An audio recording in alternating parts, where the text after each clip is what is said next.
Hello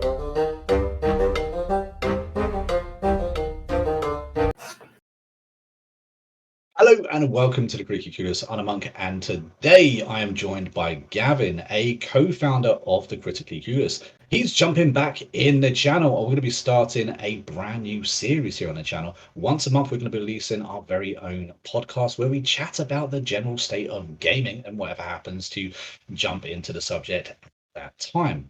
Today's video, however, is going to be about consoles and how I think it's time that we all upgrade to the next gen consoles. We're going to be talking about the Xbox Series S, X, PlayStation 5, PCs, and possibly even VR as well. And yeah, so a big welcome to you, Gavin. Glad to see you back on the channel. Yeah, it is great to be back. Obviously, a lot of stuff's gone on since me and Marty dropped out to sort our lives out, so to say. But I am glad to Marty is the other co-founder of the channel. For anyone that didn't follow us from the very beginning, hopefully we can get him back in as well once he's sorted some stuff out. But yeah, it is great to be back. God help us when we actually get all three of us back on the same stream again. Pandemonium. But yeah, video games has been a massive part of my life for a long time.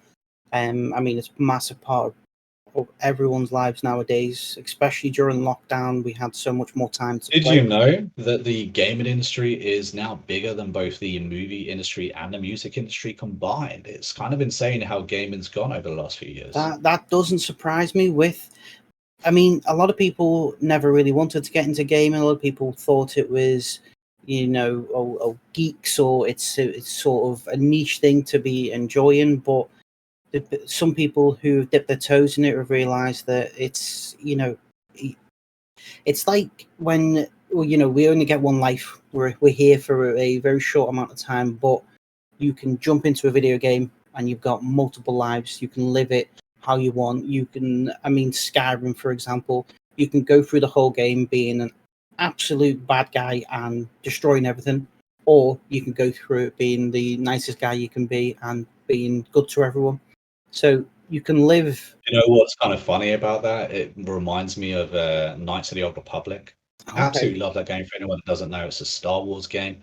In my opinion, one of the best Star Wars games ever made. But throughout the game, you get to make a decision to be a Jedi or a Sith. Now, I have completed that game more times than I can really remember. Probably 12, 13 times I completed that game. Every single time I've been a Sith. That's never once been a good guy. My issue is the opposite. I tend to think to myself, I played this game being the good guy. I'm going to play it again now being the bad guy. But I can't. It doesn't That's work. Because you are a good guy. That's the problem. I can't say to myself, right, this person deserves to die. No, okay, I'm going to save that person just this once. And then it's a snowball effect. It just gets worse and worse. And I end up trying to give everyone everything and trying to make sure everyone survives. But video games doesn't work like that. That's hilarious. Okay, getting back on track.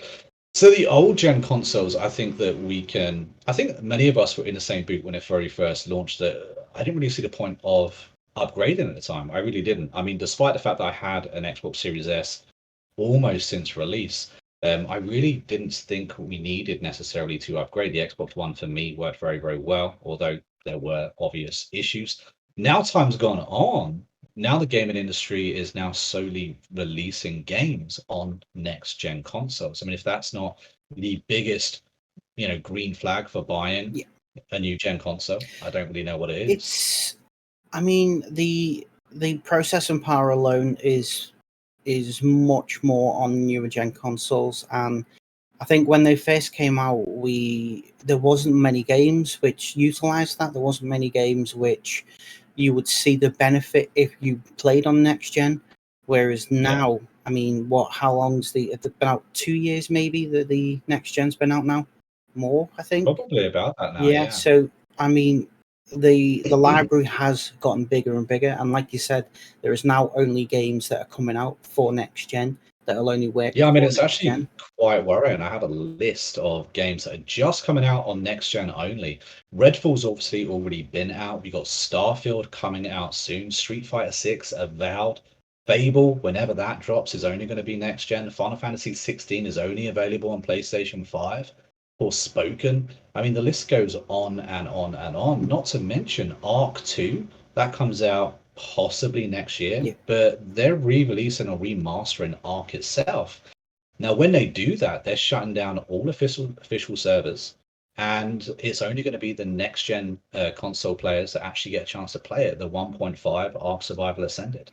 Yeah, I mean, I've noticed that. I've seen that they are sort of doing away with the older one, but I'm not sure if I read that they were allowing you to obviously still play the old game, but you have to host your own server.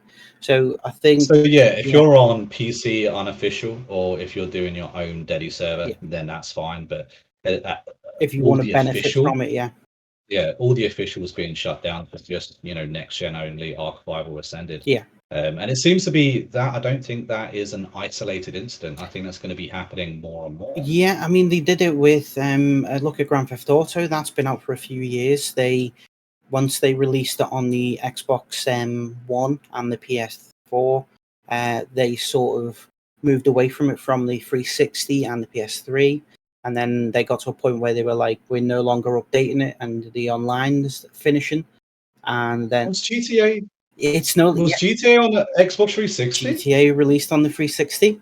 Yeah. It made it like 3 generations of games. Seriously? Yes.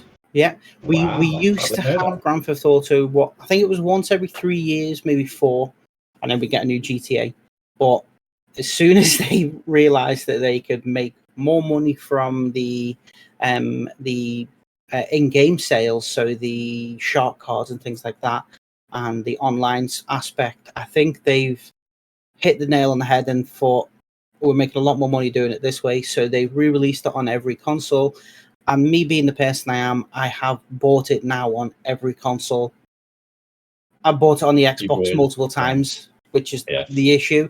But I'm part of the problem that's causing them to be able to do this. But it's because Grand Theft Auto is obviously it was a fantastic game when it first came out, but they are stopping to support the Xbox One version and the PS4 version to favor the next gen versions. So the only I mean, what you was talking about earlier was the processing power yes, of the consoles themselves. I mean, you can see that throughout, like just yeah, upgrading from old gen to new gen. But even, for instance, the S to the X, I recently got an X, and the processing power there alone is massive. it's Like, a there's a massive huge jump. Yeah, difference in video quality. it is a massive jump. I mean, I think the Series S, sorry, is a fantastic starting stone with it. It's the power in it. If you're not too forced at having the best quality this, the best quality that, where it's where the games are concerned, then the S is a fantastic starting point. The only Good downside, value for money. yeah, Very good value for money. fantastic value for money. The only downside I see is it being discless. If you probably like yourself, I used to collect games. I don't now, but if you Love a physical issue of a exactly, game. To be fair, the, a subject for another podcast has to be the fact that they're stopping visual, yeah, the physical it's games. I all mean, going digital. I mean, that's a problem. you've got people who've dedicated the whole career to collecting these games, and you've got all the the tin version of the games, the metal versions, so you get all the graphic art and everything with it. I mean, for years you used to buy Call of Duty, and it'd come with a statue, or I think there was one edition that came with a whole night vision headset. And Yeah. I mean, I mean, we've always had special yeah, editions, but even like when Witcher 3 first came out, like just the base version of that come with a load of stickers, come with a map yeah, and that kind of thing, which was kind of cool. But Starfield, for instance, now Starfield, even if you buy the most expensive version of it out and you get, for instance, the controller and whatever else you get with it, okay. you can't get yourself a physical issue of that game, That see, which is no, I don't. worrying. I think obviously, if you're a collector, you want these things physical.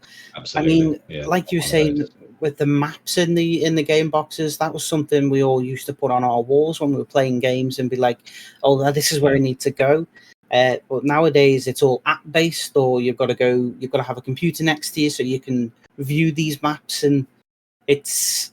I mean, I think they're missing out on a lot, but I think it's cost effective for them, whereas it's Absolutely. yeah, I think a big part of that has to be to do with the size of the game, yeah, possibly. It's got to be difficult to put. I mean, a lot of the time it's just a key. You just unlock the ability to download the yes. game, right? There's very little actually on the discs anymore anyway, but I it is disappointing. Yeah, I mean, when we had the 360 games and you used to have, I think Rage was one of the games where there was 3 discs in the box, and you obviously installed it or you played a certain part and then you put the next disc in. And then obviously when PlayStation 3 came out, they had the Blu-ray discs, which could hold up to 60 gig, I think, or maybe more. So they could fit a lot more onto it. But nowadays, like we were saying before, the games are so much bigger. So a Grand Theft Yeah, Auto nowadays is what, 110 gig. Call of Duty's 120.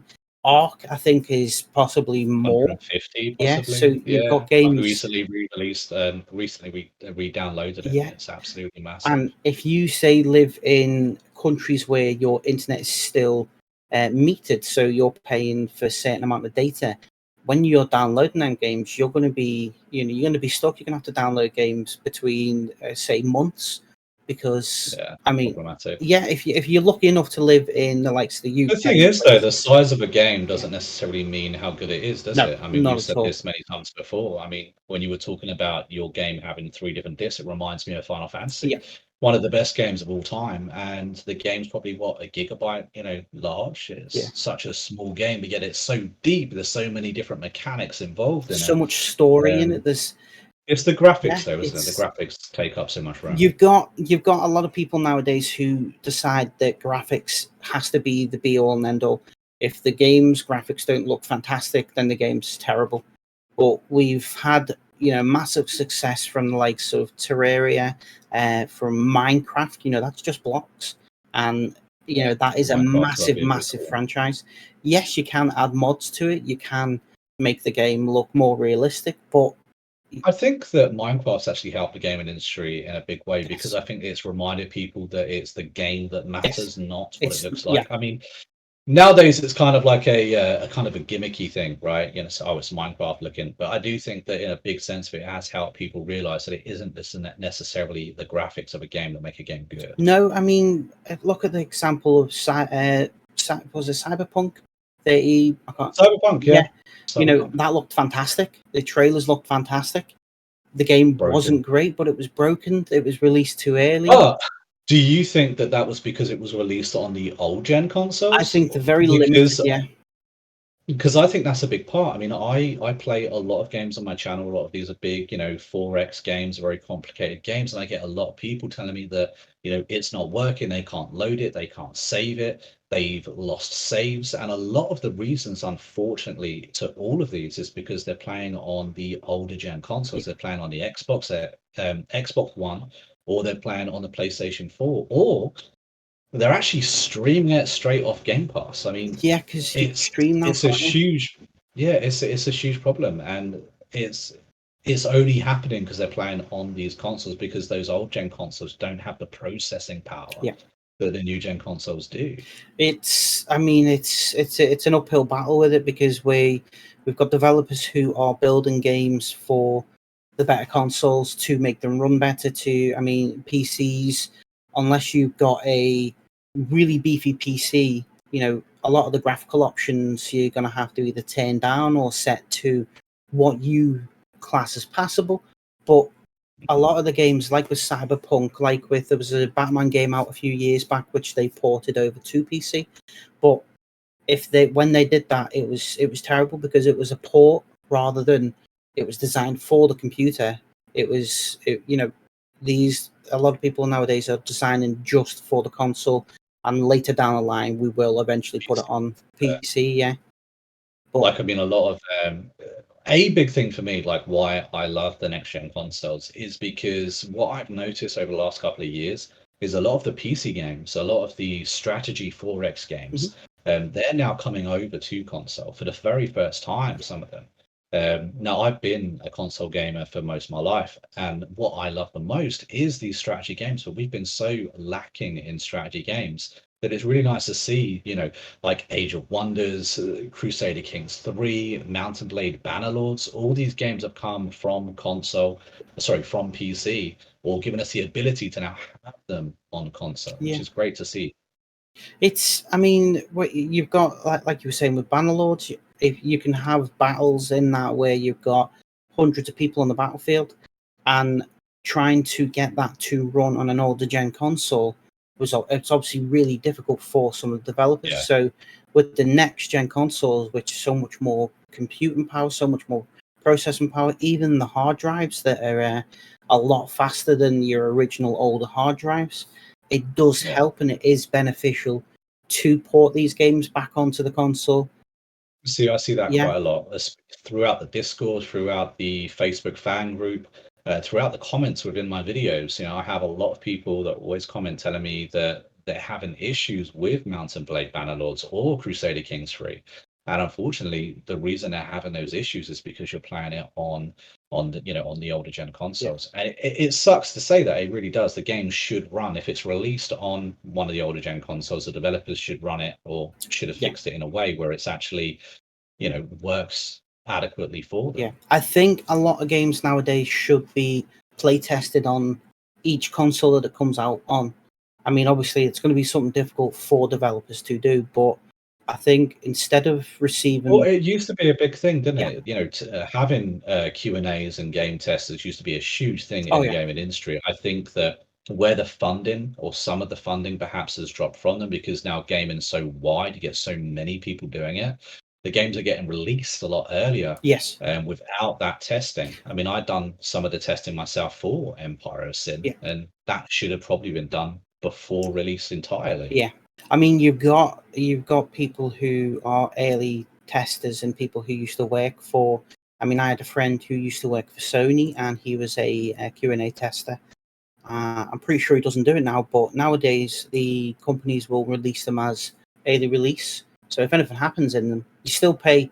I think sometimes you pay a little bit less, but you still get the game. If anything happens, it's sort of put down to, oh, it's a release build. So if anything happens, Exactly. let us know. We can try and fix it. But I think That's that's, something that's happening more and yeah. more often, though, I But we're think. doing the job for Early them, which I release. don't. I think you should have, say, a select couple of people.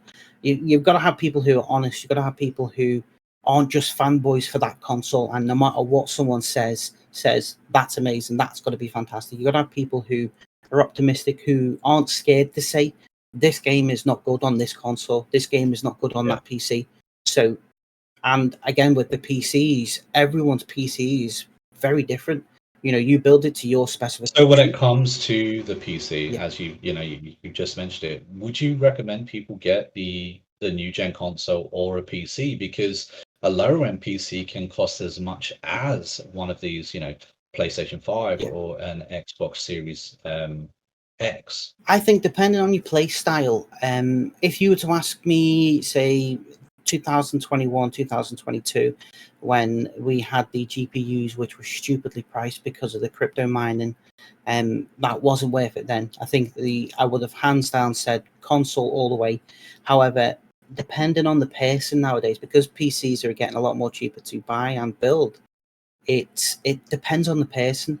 So say for example you're someone who works all the time and then you only have say an hour or two on the weekend to play video games.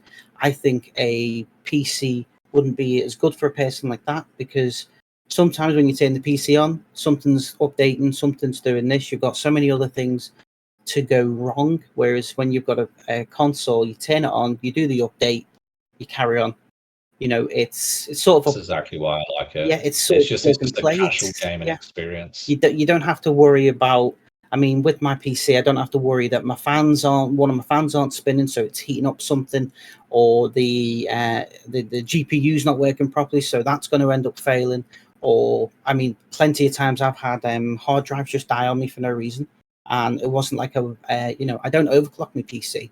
I keep it to sort of the standard. It's not the most advanced PC, but it's probably cost me twice as much or three times as much now as an Xbox. So, but being able to jump to and from, I think, is beneficial. But a lot of people don't have that. They don't have the expendable cash to do that. I think with a PC, when you go in at the base level, you should always be able to say to yourself, okay, so say a year down the line, can I upgrade this? Or 2 years down the line, can I upgrade this part of it? If you've got that upgrade ability, then it is worth it. But again, it depends on the play style of the person. If for example, yourself, you just like to jump in and start playing, it's, True. yeah, Yeah, it's a lot easier just to sit yeah, down on a sofa, play it on a telly. I mean, don't get me wrong, I fully see the advantages of playing something like Call of Duty on a monitor, yes, playing it on a PC as well. It's a lot mouse faster, and a lot more keyboard, yeah, powerful. But it's that just relaxed playtime that I'm after a day at work, or just I've got 10 minutes, I want to, yeah. load up a game. It's it. I mean, like I was saying, there's so much can go wrong with it, and again, if there's there's things that can go wrong with your consoles, but you hardly ever hear of it. Whereas on the PC, it's just, Apart from the Xbox 360, yes, that that was was. that was We an won't issue. talk about that. No, we won't We put don't talk we about don't that. talk about that anymore. We don't put that in the covers and turn it on for it to overheat to fix itself. But I mean, these things work, so that's what we did. But I think the repairability as well with certain things, like I know that I can, if something goes wrong on my PC, I can get it down to a certain level that I know this needs replacing, and I can either replace it myself, or say if it's a part on a component in the PC, I know that I can replace it or send it to be repaired. However, with a console, if something goes wrong, the whole console's gone, unless you can have To that be one fair, part fixed. I've personally never had that. I've never had any console, I've never. really break on I me. mean, I've had the yeah. original Xbox, sometimes the disc drive. I know many people's had a disc drive, like, have See, issues. I've never had the red Um, rings of death, nothing like that. I've never Never had, had that either. no, but I've had multiple blue screens on the PC. I've had multiple times when one of my RAM sticks has just died, not worked. I was watching a YouTube video a while back and the monitor turned off and my hard drive went. Luckily, obviously, I had extra hard drives in the PC so I could boot up. Still under warranty, got it replaced. The only issue I've seen with that was because I'm in the UK, the warranty was for the US, so I had to send it all the way to the US to have it replaced, for them to send a order through to Amazon in the UK for them to send me a new one, which is a bit of a pain. Okay. But It's a little bit different, yeah, but you also have a VR, right? And yes, in fact, I know quite a few people that are into VR, as well as my own kids. My son loves the VR, daughter loves VR, and of course, Marty also is very into the VR. yes, he's. Where do you see that going in the future? Do you actually see a genuine future for VR, or do you think it's kind of already hit its plateau possibly? I think it can go above and beyond. I mean, we look at the video games like Ready Player One, not video games, sorry, the books and the movies for Ready Player One. We look at the Gerard Butler film. Was it Gamer or something? I can't remember what it was called. Gamer was good, Gamer, yeah, yeah. yeah. So I don't think we can ever get to that state, because obviously, society might break down eventually if everyone is You just never stuck know. inside in a headset. But I mean, you've got the treadmills now where you run on it and you're running in the game. You've got the headsets. You've got full body monitoring, so you've got all these sensors on your body, and the cameras are set up to monitor everything. I think it can only go higher and higher, but I think it's whether we want it to go higher and higher. So we're sorry, dogs. We want to live in VR. I mean, there was a guy who on YouTube stayed in VR for I think it was a few days or maybe a week. Sorry, dogs issues, because she's heard someone. Daisy. A few moments later. So back onto VR. It's, I think, if Moments later. yes, it's if, I mean, you'll have people who want to go to the extreme and who want to be sort of the same as Ready Player One, where it's all um, everything you do in the game is the be all and end all. Whereas you'll have Yeah. casual players. I mean, I bought a Rift S during the pandemic, and luckily I didn't pay extortionate prices because I bought it from the actual store. And then I enjoyed it that much. I mean, I had it for about a week. I sold it and put an order in for a the Valve Index, sorry, and that was Oh, okay. a much more expensive one with cameras that go all around your room, so it tracks a lot more. I Fair had enough. that for a good 6 months and never took it out of the box, and that was just because I couldn't That's get a it to surprise. set. I Yeah. couldn't set it up because I didn't have the space at the time, but I had the space when I had the Rift S because all the sensors were built into the headset, so you didn't have to have all these sensors around the rooms. You didn't have to have extra lighting and things like that. But now that we've got the likes of the Quest 2, the Quest 1, where it's all in the headset, it's so much easier, and it's so much easier for people to jump into because they're not. You see, you say it's easier, but I've tried one of those headsets, Yeah, and I did not find it easy at it all. I mean, depends on I understand that people yeah who get very, you know, motion sick. they yeah, yeah, they do get. I never got the motion sickness part. I think Marty said he had. It Um, depends on what you play and how you move and what you play. So but there's I don't think I could, as you know, as a gamer, you know, yes my whole life played video games. I don't honestly see myself ever really going to down the VR. VR route. I think Yeah. it's good to have it there if you want to play it. I think that's fantastic. I mean, it's great. There's party games that you can play when you're with a group of people. There's one called Keep Talking and Nobody Explodes, I think it's called, where the person with the headset is defusing a bomb. Everyone around them has a manual and they have to describe what they're seeing in the headset to the people who are in the real world, and they decide on how to defuse the bomb. So Okay. great party games, the great games like that, you know, you can do. I mean, me and Calvin were playing Calvin's. Well, it's priced around £300 now, isn't it? It was. The only thing I don't like about them is the put the price up by an extra £100 at one point, and I don't know if they've put it down again, but it was great for the value of what it was originally, and then as soon as they put the price up, it wasn't a good deal. I mean, you got the same console or headset for an extra £100, and people couldn't justify spending that much. So when it was £300, it was worth it. It was a really good deal.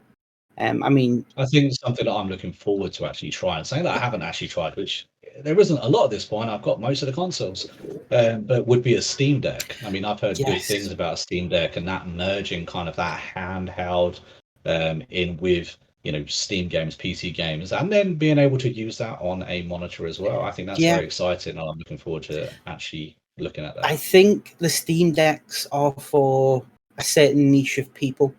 So for me, who I don't travel, other than working, I don't really go out much. So I don't have the need to play games when I'm out and about. So I think, I mean, I had the opportunity a little while back to purchase a Steam Deck, but I ended up didn't buying it just for the simple fact that I thought to myself, am I going to be using it? And it's a lot of money to put down on a console that just sits in the corner and gathers dust. So That's yeah, very, very true. if you travel a lot for work or if you're constantly out and about, it's a fantastic thing because you got the opportunity to play PC games.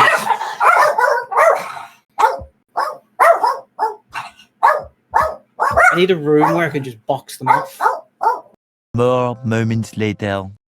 The what part were we up to? Well, you were just talking about VR gaming and stuff like that, Yes, but I think that all this is a huge indication that the future of gaming is good. I mean, yes, I do think it's a very good time to upgrade to that next gen console, whether you go console, whether you go PC, VR, whatever it is.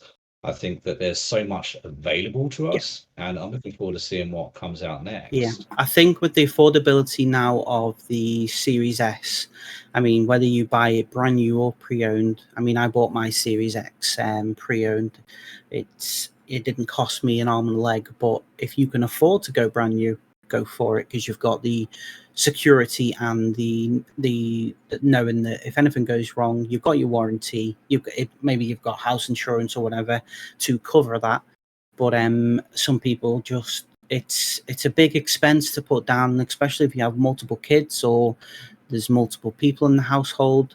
You know, each console costs a certain amount, and then you've got to buy it more and more, and then Well, I think that something that really helps with that has to be Game Pass. I mean, not yes, just Game Pass itself, but you've got PlayStation doing their own variant of that now. yeah, I think this kind of Netflix for games has never been more of a realistic thing. I mean, it's Game yeah, Pass has proved that it's value for it, money. it is taken off, and it is. I mean, you can go buy an Xbox now and come home, and you have a library of games to play already, even if you don't own any physical ones, because you've got I think what likes I of like Game the most Pass. about that though is games that are coming out on day one release. Yeah, That's massive. yeah. I mean, we've got is it Star Citizen and Payday 3.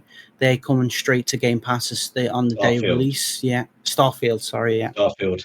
Uh, Star Citizen's a PC game, I believe. yes, it's another open world space exploration.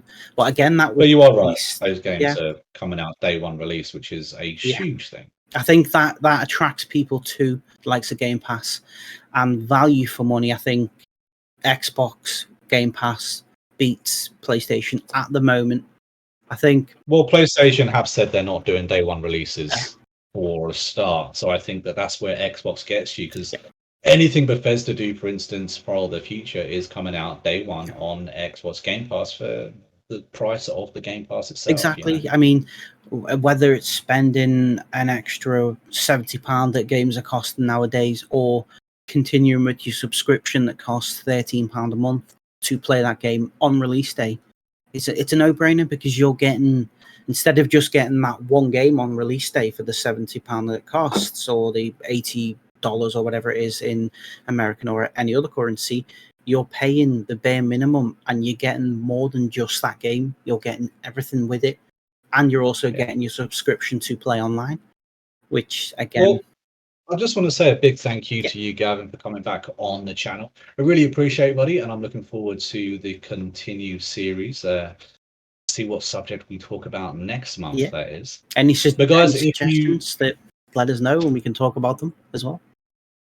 Yeah, absolutely. Yeah, Yeah, if you guys got any ideas of what you want us to chat about next month, let us know down in the comments. And of course, if you have enjoyed this episode and want to see more just like it, hit that like button. And we do actually have a Discord as well. It is an active and live Discord. I myself and Gavin are in it. So if you want to, feel free to jump into the server. The link is down in the description.